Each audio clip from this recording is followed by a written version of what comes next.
ছাত্ৰ-ছাত্ৰীসকল পোনপ্ৰথমে মোৰ ইউটিউব চেনেলটোলৈ তোমালোক সকলোকে স্বাগতম জনাইছোঁ। আজিৰ এইটো ভিডিঅ'ত আমি আলোচনা কৰিম পঞ্চম শ্ৰেণীৰ পৰিৱেশৰ পাঠ 11 আমাৰ অনুষ্ঠান প্ৰতিষ্ঠানসমূহ নামৰ পাঠটিৰ প্ৰশ্নোত্তৰসমূহ। তো গতিকে তোমালোকে ভিডিঅ'টো শেষলৈকে চাই থাকা। তো 1 নম্বৰত তোমালোকক দিছে উত্তৰ লিখা। বিদ্যালয়সমূহত ছাত্ৰ-ছাত্ৰীসকলক দুপৰীয়া আহাৰ গ্ৰহণৰ বাবে কি ব্যৱস্থা কৰা হৈছে? খ নম্বৰত দিছে কোন প্ৰতিষ্ঠানত চৰকাৰে বা মানুহে টকা পইচাৰ লেনদেন কৰে? ৰোগীসকলক কোন প্ৰতিষ্ঠানত চিকিৎসা কৰা হয়? সমাজত শান্তি শৃংখলা ৰক্ষা কৰাৰ কামত কাক নিয়োজিত কৰা হৈছে? 19 নম্বৰ যিকোনো 4টা অনুষ্ঠান প্ৰতিষ্ঠানৰ নাম লিখা। তো ছাত্ৰ-ছাত্ৰীসকল আমি এটা প্ৰশ্নৰ উত্তৰ কৰিম। তো তোমালোকৰ 1 নম্বৰ প্ৰশ্নটো আছিলে বিদ্যালয়সমূহত ছাত্ৰ-ছাত্ৰীসকলক দুপৰীয়া আহাৰ গ্ৰহণৰ বাবে কি ব্যৱস্থা কৰা হৈছে? তো এই প্ৰশ্নটোৰ উত্তৰ লিখোঁতে তোমালোকে লিখিবা বিদ্যালয়সমূহত ছাত্ৰ-ছাত্ৰীসকলক দুপৰীয়া আহাৰ গ্ৰহণৰ বাবে মধ্যাহ্ন ভোজনৰ ব্যৱস্থা কৰা হৈছে। ঠিক আছে। খ নম্বৰৰ প্ৰশ্নটো হ'ল কোন প্ৰতিষ্ঠানত চৰকাৰে বা মানুহে টকা পইচাৰ লেনদেন কৰে? তো আমি জানো যে বেংকৰ জৰিয়তে মানুহে বা চৰকাৰে টকা পইচাৰ লেনদেন কৰে। তো উত্তৰটো এনেদৰে লিখি দিবা বেংকত চৰকাৰে বা মানুহে টকা পইচাৰ লেনদেন কৰে। ঠিক আছে, ধুনীয়াকৈ লিখি দিবা আৰু ইয়াত তোমালোকে এটা ডায়েৰী দি ল'বা। ঠিক আছে। গ নম্বৰৰ প্ৰশ্নটো হ'ল ৰোগীসকলক কোন প্ৰতিষ্ঠানত চিকিৎসা কৰা হয়? তো এইটো অতি সহজ হয়নে? আমি জানো যে হস্পিটেলত বা চিকিৎসালয়ত।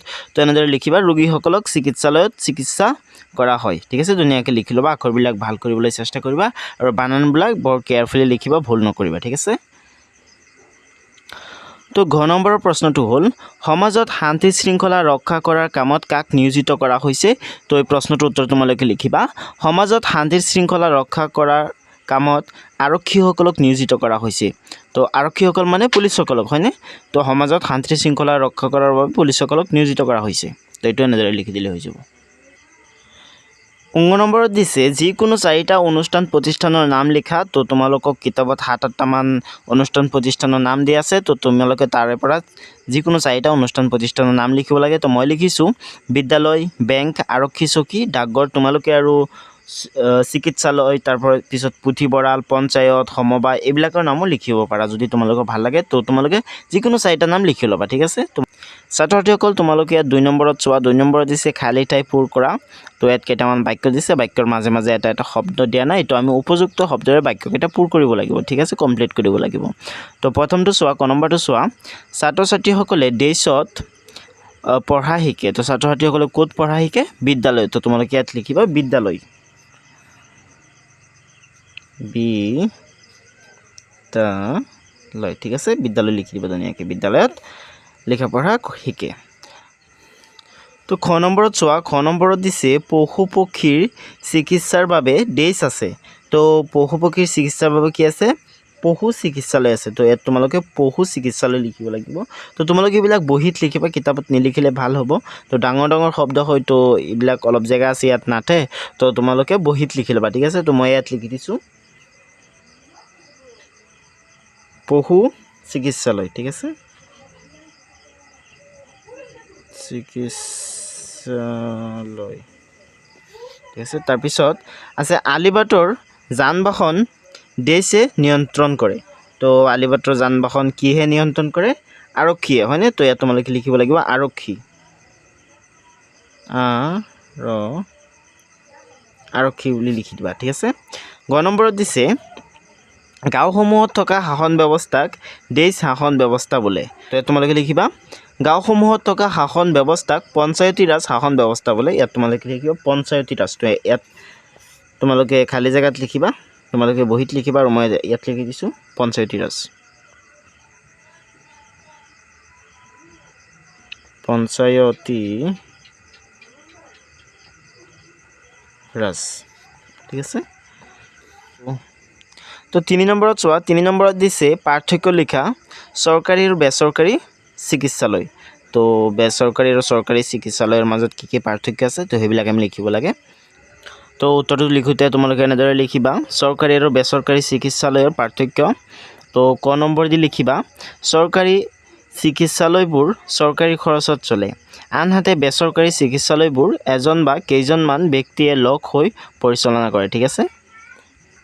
খ নম্বৰ দি আৰু এটা পাৰ্থক্য লিখি দিবা এটা পাৰ্থক্য অলৰেডি লিখা হ'ল তো খ নম্বৰ দি আৰু এটা পাৰ্থক্য এনেদৰে লিখিবা চৰকাৰী চিকিৎসালয়ত ৰোগীক বিনামূলীয়াকৈ ঔষধ যোগান ধৰা হয় ঠিক আছে তো আনহাতে বেচৰকাৰী চিকিৎসালয়ত ৰোগীয়ে ঔষধ কিনিবলগীয়া হয় ঠিক আছে 4 নম্বৰত চোৱা 4 নম্বৰত দিছে চমুটোকা লিখা তো কন দিছে পঞ্চায়তী ৰাজ শাসন ব্যৱস্থা খত দিছে সমবায় আৰু গত দিছে আত্মসহায়ক গোট তো ইয়াত তিনিটা বিষয় দিছে তো তিনিটা বিষয়ৰ ওপৰত আমি চমুটোকা লিখিব লাগে ঠিক আছে তো বলা চমুটোকা লিখো তো প্ৰথমতে লিখিব লাগিব পঞ্চায়তী ৰাজ শাসন ব্যৱস্থা তো পঞ্চায়তী ৰাজ শাসন ব্যৱস্থা লিখি তোমালোকে এনেদৰে আজ দি ল'বা তাৰপিছত লিখিবা গাঁও অঞ্চলৰ অৰ্থনৈতিক আৰু সামাজিক উন্নয়নৰ বাবে আমাৰ দেশে গাঁওসমূহত এক নিজা শাসন ব্যৱস্থা প্ৰচলন কৰিছে এই ব্যৱস্থাটোক পঞ্চায়তী ৰাজ শাসন ব্যৱস্থা বোলে এই ব্যৱস্থা মতে পঞ্চায়ত গঠনৰ বাবে প্ৰতিখন গাঁৱৰ ৰাইজে